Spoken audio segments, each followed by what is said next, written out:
তারা তো বহুদিন ধরে অল ইন্ডিয়া মুসলিম পার্সোনাল ল বোর্ডের সদস্য হয়ে আছেন। কেন তারা এই ব্রিগেডে সভা করার জন্য কোনোদিন কি তারা প্রস্তুতি নিয়েছিলেন?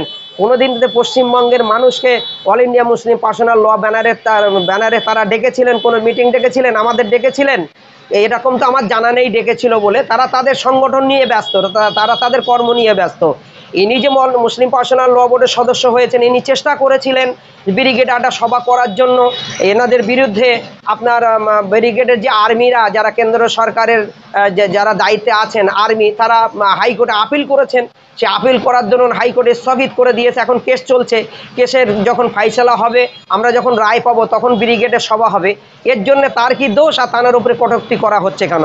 আসসালামু আলাইকুম সুপ্রিয় সম্মানিত দর্শক মণ্ডলী, আমি আপনাদের ভাই মাওলানা আবদুল্লাহ মারুফ বিশ্ব মানব কল্যাণ ইসলামিয়া ট্রাস্টের সাধারণ সম্পাদক হিসাবে উপস্থিত হয়েছি।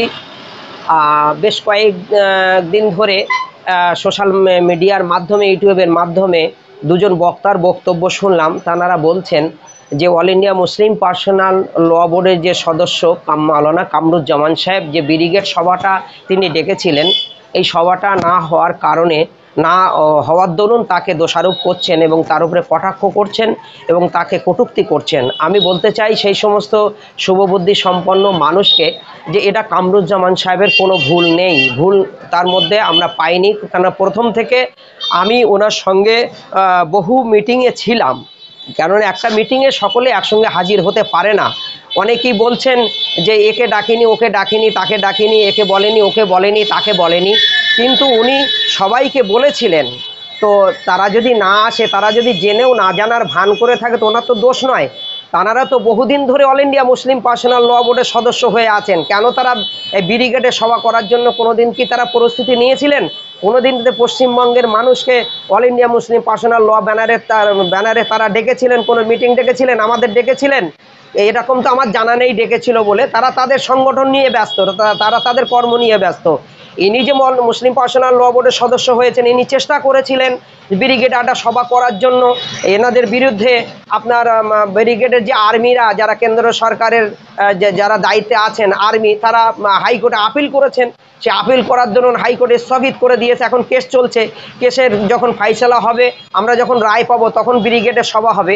এর জন্য তার কি দোষ আর তার উপরে কটূক্তি করা হচ্ছে কেন? আমি আপনাদেরকে বলবো, আপনারা সংযত হন, এরকম কথা বলবেন না। পশ্চিমবাংলার মানুষকে বলবো, এদিক দিয়ে আপনারা সাবধান থাকবেন।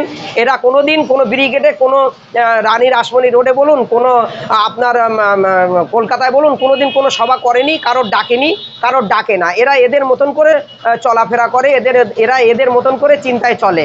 তো সেদিকে আমি বলবো যে এনার যে ত্যাগ তিতিক্ষা, এনার যে চেষ্টা, আল্লাহ পাক কবুল করে নেন। আমাদের সবাইকে একত্রিত হয়ে আগামী দিনে মুসলিম কওম এবং মিল্লাতের পক্ষে কাজ করার আল্লাহ তৌফিক দান করেন।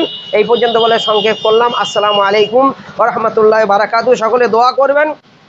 আমি আপনাদের ভাই মাওলানা আবদুল্লাহ মারুফ, সন্দেশখালী দক্ষিণ নলপাড়া কাজীপাড়া থেকে বিশ্ব মানব কল্যাণ ইসলামিয়া ট্রাস্টের সম্পাদক হিসাবে আপনাদের কাছে সংক্ষিপ্ত বক্তব্য